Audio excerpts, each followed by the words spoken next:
السلام علیکم ورحمۃ اللہ وبرکاتہ۔ تعلیم القرآن کلاس نمبر 16۔ آج کی کلاس میں سورۃ الفاتحہ کی آیت نمبر 7 کی تدریس ہوگی انشاءاللہ تعالی۔ اعوذ باللہ من الشیطان الرجیم۔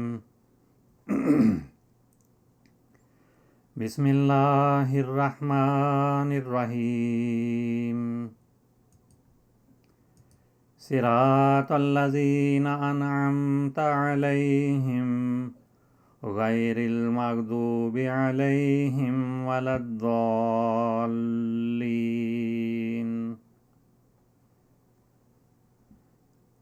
صراط الذین، ان لوگوں کے راستے پر، انعمت علیہم، جن پر تو نے انعام کیا، غیر المغضوب علیہم،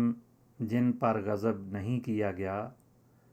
ولا الضالین، اور جو گمراہ نہیں ہوئے۔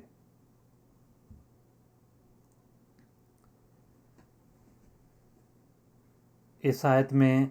ان لوگوں کا ہی ذکر جاری ہے جن کا ذکر گزشتہ کلاس میں ہم نے پڑھا تھا کہ اہدنا الصراط المستقیم، ہمیں سیدھا راستہ دکھا، اور اس آیت میں وضاحت کی گئی ہے کہ وہ سیدھا راستہ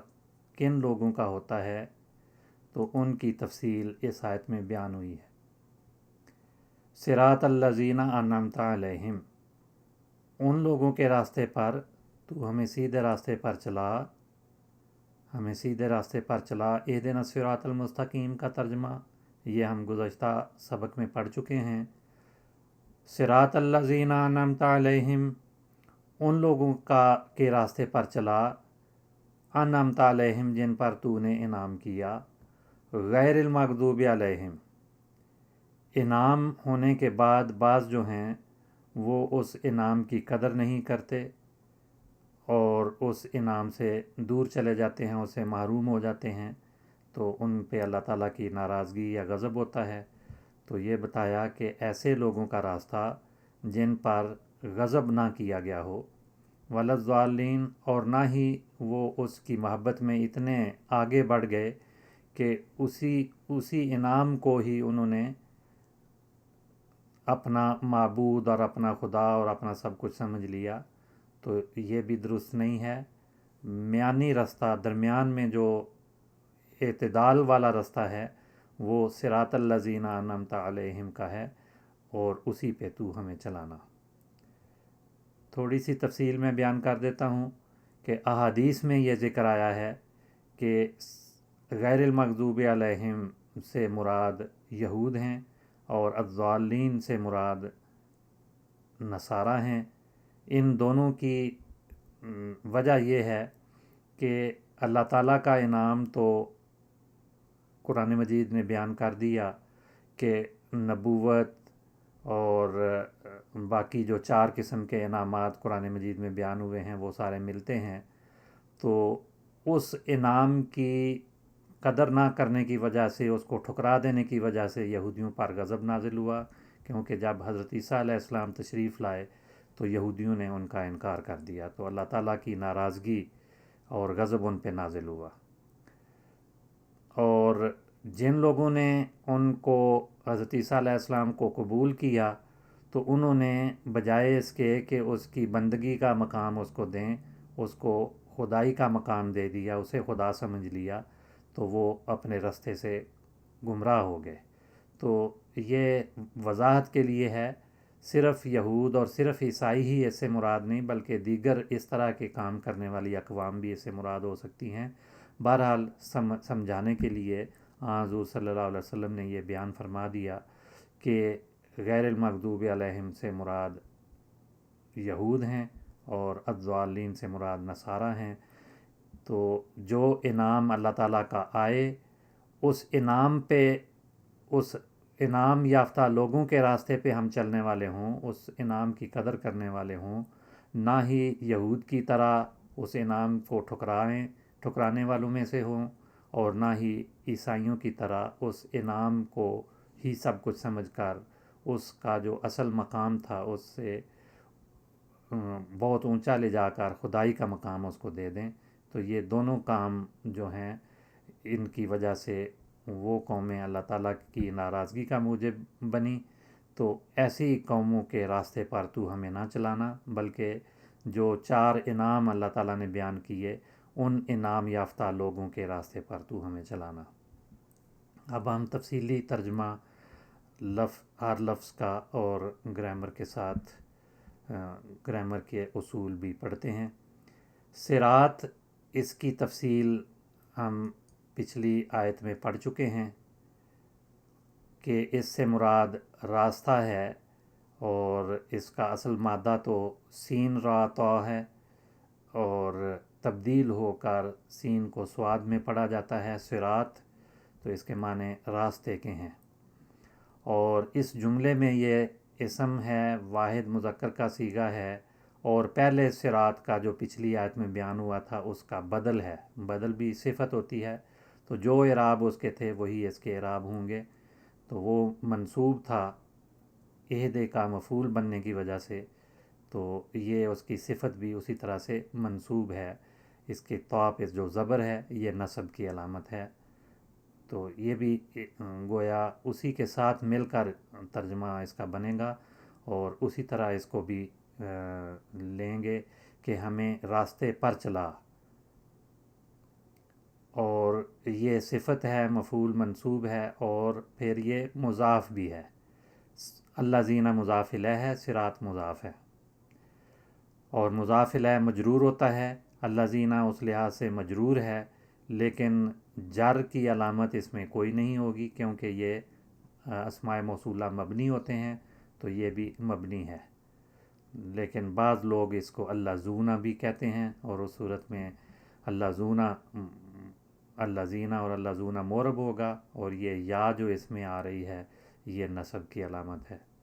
جر کی علامت ہے۔ صراط الذین، راستہ ان لوگوں کا، ان لوگوں کے راستے پر چلا یا ان لوگوں کا راستہ دکھا،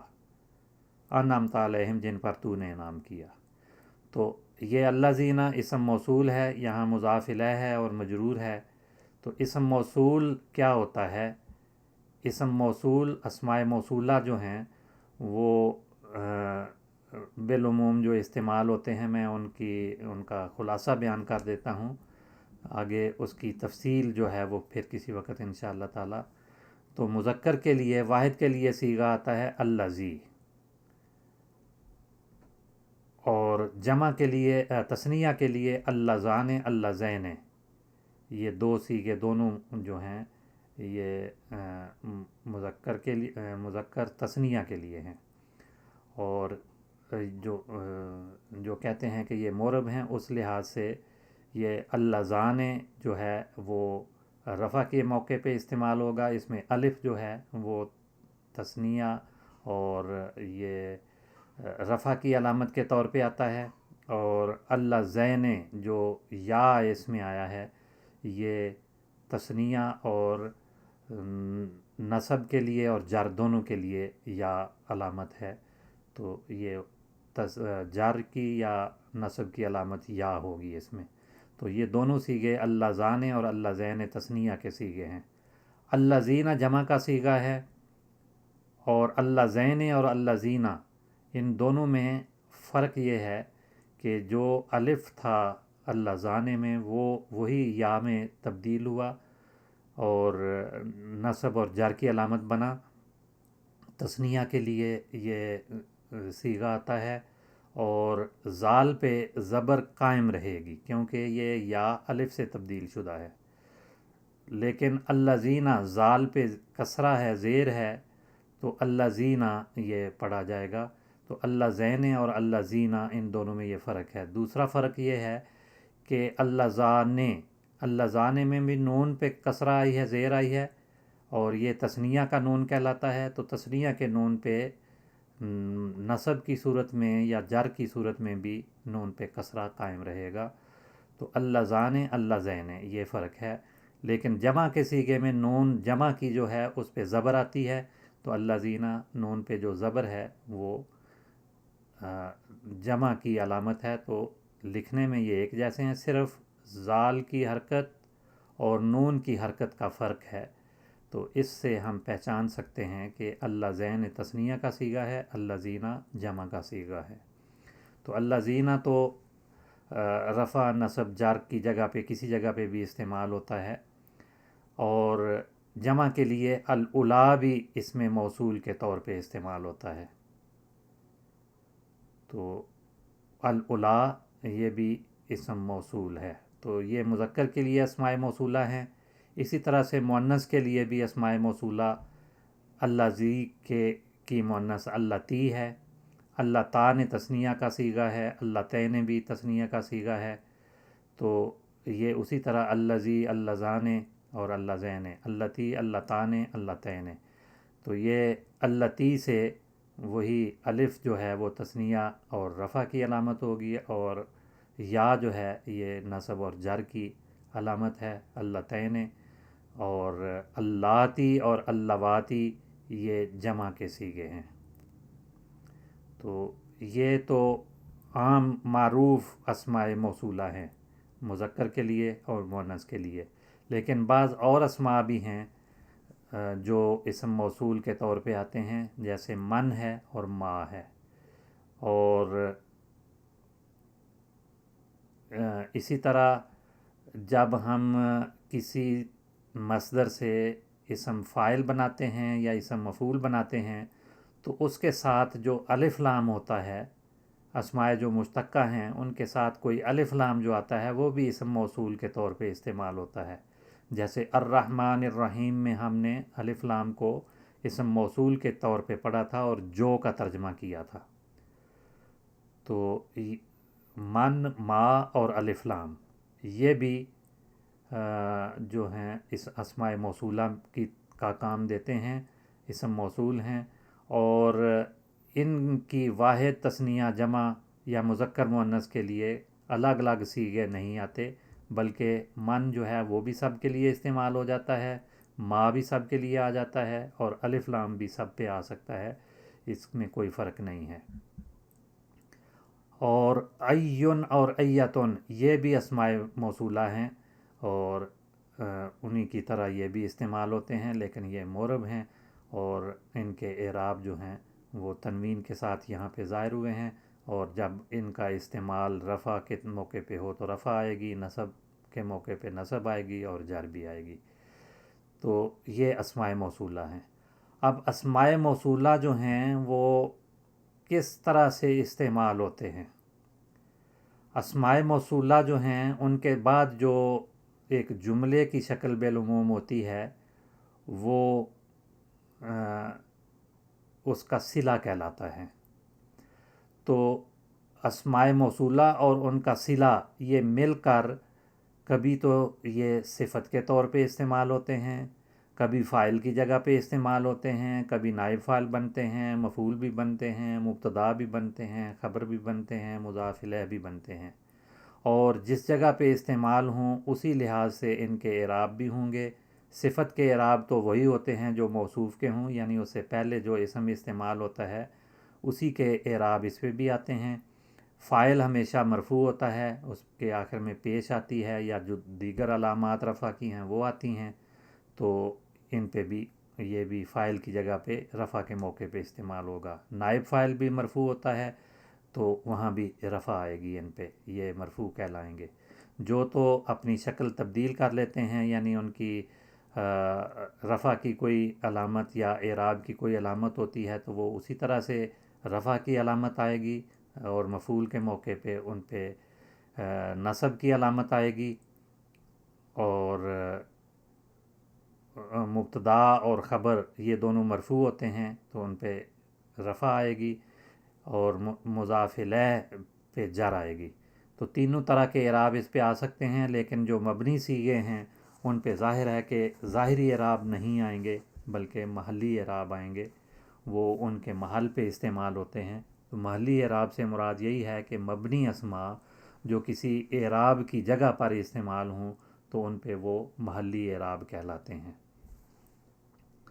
تو یہ اسماء جو ہیں ان پہ اعراب اسی طرح سے آئیں گے جس جگہ پہ یہ استعمال ہوں، تو ان کی جگہ پہ اگر کوئی ظاہر اسم ہو تو ظاہر اسم جیسے اعراب کو قبول کرتا ہے تو وہی اعراب ان کے بھی ہوں گے۔ جیسے جو ضمیر ہوتی ہے وہ بھی کسی مبنی اسماء میں سے ہے، اور ضمیر کسی ظاہر اسم کی جگہ پر استعمال ہو تو اس کی کوئی ظاہری علامت تو نہیں ہوگی، لیکن ان پہ اعراب محلی آتے ہیں۔ اور مثال دیکھنی ہو تو دیکھیں من جاء، جاء ایک پورا جملہ ہے، فعل اور فاعل مل کر ایک جملہ ہے، وہ آیا۔ تو من جب اسم موصول کے طور پہ ہو تو معنی ہے جو آیا، اور استفہام کے طور پہ بھی بعض اوقات من آ جاتا ہے، کون آیا۔ اور انظروا الی من هو اسفل منکم، یہ من کا صلہ یہاں پہلے جا تھا، اور اگلے جملے میں انظروا الی من، من جو ہے وہ اسم موصول ہے، اور ہوا اسفل منکم یہ پورا جملہ جو ہے صلہ ہے من کا، تو یہ صلہ اور اسم موصول مل کر مجرور بن رہے ہیں، مضاف الیہ یہ الہ کی وجہ سے مجرور ہو رہے ہیں۔ تو اس طرح سے اسماء موصولہ جو ہیں وہ تینوں قسم کے اعراب کو قبول کرتے ہیں۔ تو بہرحال یہ الذین کی بات یہاں پہ ہو رہی ہے، یہ بھی اسم موصول ہے، اور یہاں پہ مضاف الیہ ہونے کی وجہ سے مجرور ہے، اور اس کے بعد جو انعمت علیہم غیر المغضوب علیہم ولا الضالین، یہ پورے کا پورا الذین کا صلہ کہلائے گا، اور پورے کے اعراب ہوں گے راستہ ان لوگوں کا جن پر تو نے انعام کیا، جن پر غضب نہیں کیا گیا اور جو گمراہ نہیں ہوئے۔ تو یہ الذین اسم موصول مجرور ہے مضاف الیہ بننے کی وجہ سے، تو مضاف الیہ مجرور ہے یہ۔ انعمت علیہم غیر المغضوب علیہم ولا الضالین، الذین کا پورا صلہ بنے گا، لیکن اپنی ذات میں یہ جملے ہیں، اور صلہ جو ہے اس جملے میں جو الفاظ استعمال ہوئے ہیں ان کی تفصیل ہم پڑھتے ہیں۔ انعمتا، انعمتا فعل ماضی ہے، انعما اس کا پہلا صیغہ ہوگا، اور پہلے صیغے میں 4 حروف ہیں، 3 اصلی ہیں، ایک زائد ہے، تو یہ ثلاثی ہے، لیکن ثلاثی مجرد نہیں ہے بلکہ ثلاثی مزید کہلائے گا، باب افعال اس کا بنتا ہے، اور اس میں سے یہ 7واں صیغہ کہلائے گا، یعنی 6 صیغے پہلے جو غائب کے ہیں ان کو چھوڑ کے مخاطب کے جب صیغے شروع ہوتے ہیں تو ان میں سے پہلا ہے، تو 7واں صیغہ گردان کے لحاظ سے یہ بنتا ہے۔ تو نے انعام کیا، اس کے اندر تا جو ہے وہ ضمیر ہے جو اس کا فاعل بن رہی ہے، اور یہ ضمیر بھی ویسے تو مبنی ہے لیکن فاعل جو ہوتا ہے وہ مرفوع ہوتا ہے، تو اس لحاظ سے یہ ضمیر محلاً مرفوع کہلائے گی، یعنی رفع کے موقع پہ آنے والی ضمیر ہے۔ اور ضمیروں کی قسمیں ہم الگ الگ پڑھ چکے ہیں، اس لحاظ سے یہ متصل ہے، جڑ کے آ رہی ہے۔ اور یہ فعل ماضی واحد مذکر مخاطب کا صیغہ ہے، اور اس کے اندر جو ضمیر ہے وہ اس کا فاعل بن رہی ہے، اور فاعل ہمیشہ مرفوع ہوتا ہے، تو یہ بھی مرفوع ہوگی لیکن اعراب اس کے محلی ہوں گے۔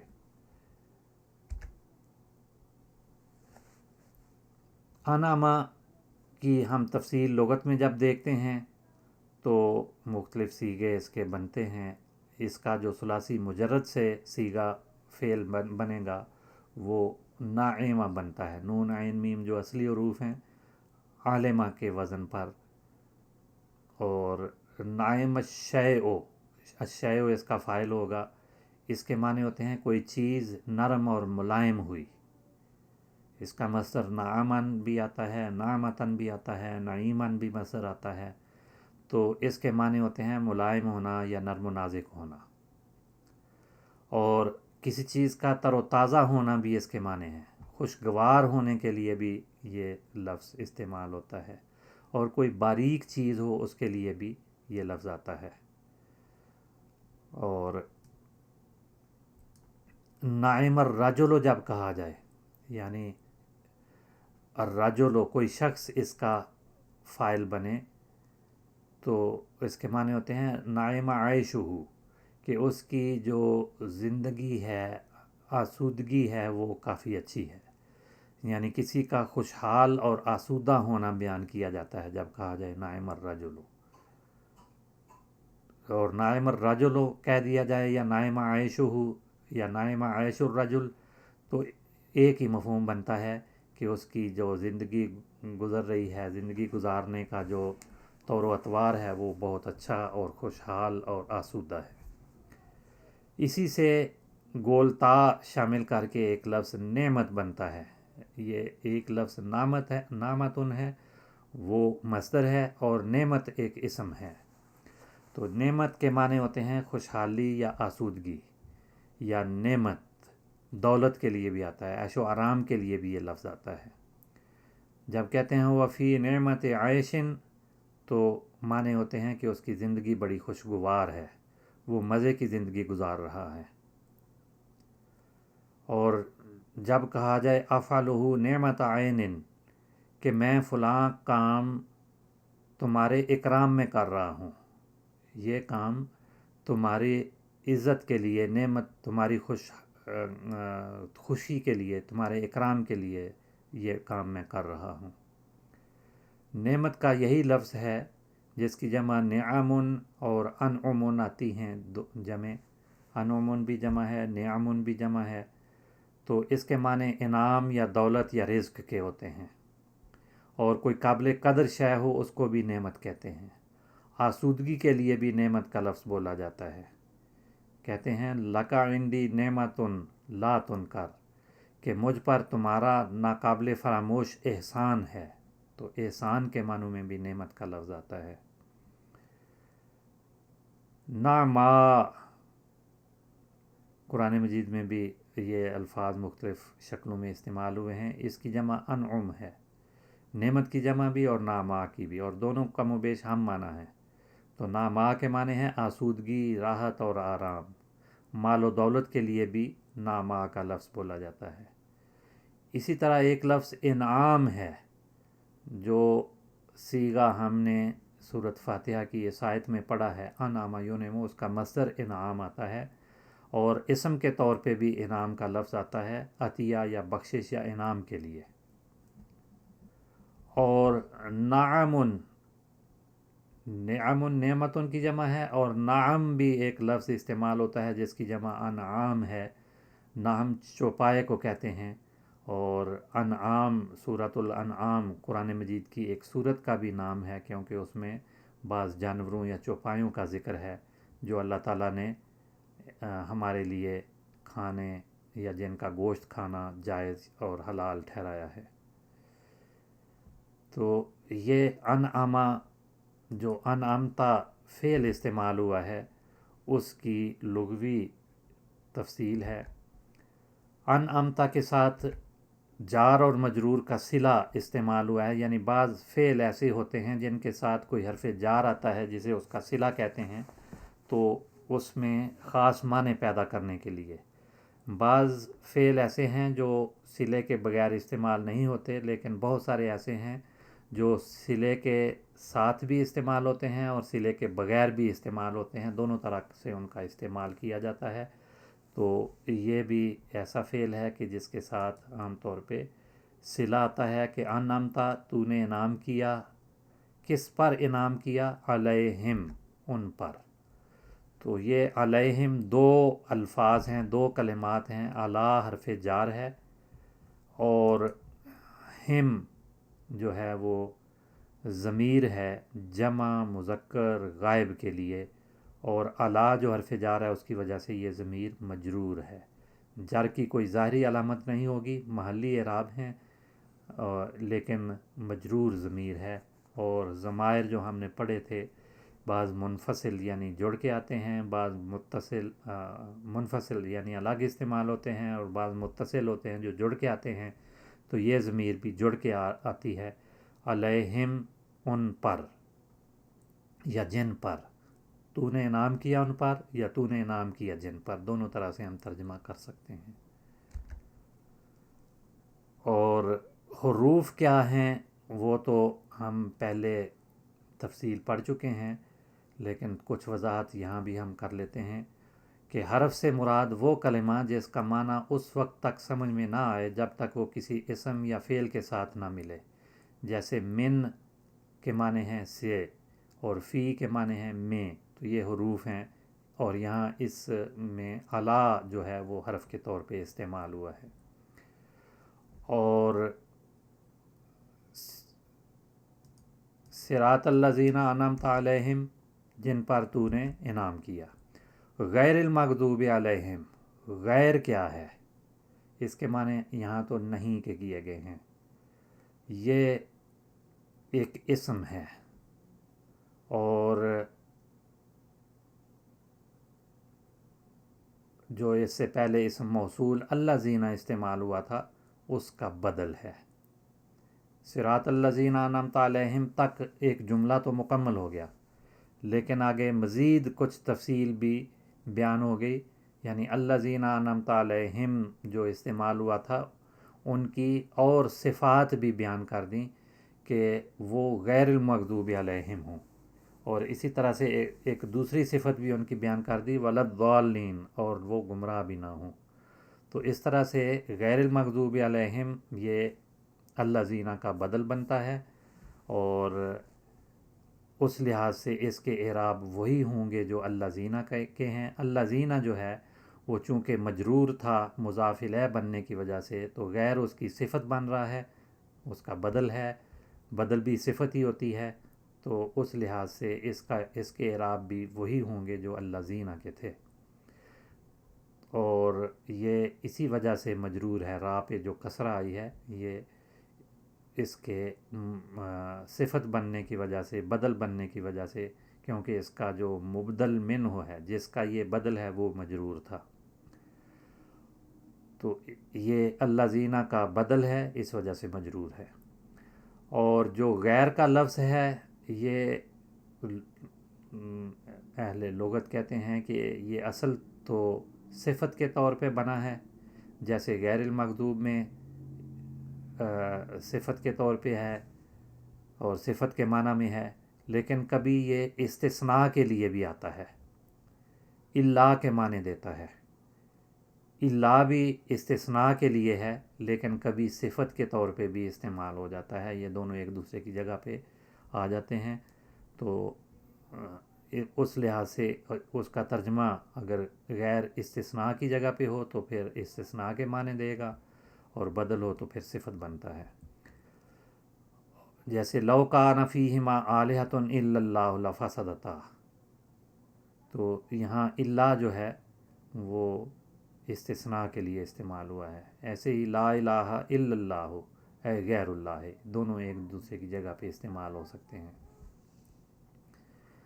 اور غیر کے اعراب کیا ہوں گے؟ لفظ غیر پر وہی اعراب آئے گا جو الا کے بعد مستثنیٰ پر آتا ہے، اور تمام صورتوں کے ساتھ، جیسے جاءنی القوم غیر زید، اس سے مراد الا زید ہے، تو الا کی جگہ پہ استعمال ہو، اور الا اس کی جگہ پہ اگر استعمال ہو تو وہ غیر کی جگہ پہ غیر کا معنی دے گا، تو زیدن جو ہے مضاف الیہ، الا اگر لائیں گے تو پھر الا صفت کے طور پہ استعمال ہوگا، غیر کی جگہ پہ آئے گا، اور اس کو مضاف اور زید کو مضاف الیہ بنا کے پڑھیں گے۔ سجد الملائکہ تو غیر ابلیس، یہاں بھی غیر کا لفظ مضاف بنا ہے، اور ایک دوسرے کی جگہ پہ یہ استعمال ہو سکتے ہیں۔ ما جاءنی احد غیر زید، یہاں بھی غیر الا کے معنوں میں آیا ہے، یا غیر زید، ما جاءنی احد غیر زید، یہاں غیر جو ہے وہ اس کے بعد یہ غیر جو ہے یہ رفع کے موقع پہ بھی استعمال ہو سکتا ہے، غیر زیدن، اور غیر زیدن بھی استعمال ہو سکتا ہے، اسی طرح سے ما جاءنی غیر زیدن، یہ الا زیدن، یہاں الا اگر لائیں گے تو پھر وہ مضاف کے طور پہ غیر کی جگہ پہ استعمال ہوگا، تو بہرحال یہ ایک دوسرے کی جگہ پہ استعمال ہونے والے الفاظ ہیں جو آگے باریکی میں جا کے بعض جگہوں پہ ایسے استعمال ملتے ہیں، تو یہ غیر کا لفظ ہے۔ آج کا وقت اب ختم ہو رہا ہے، اسی پہ ہماری کلاس آج کی ختم ہوتی ہے۔ السلام علیکم ورحمۃ اللہ وبرکاتہ۔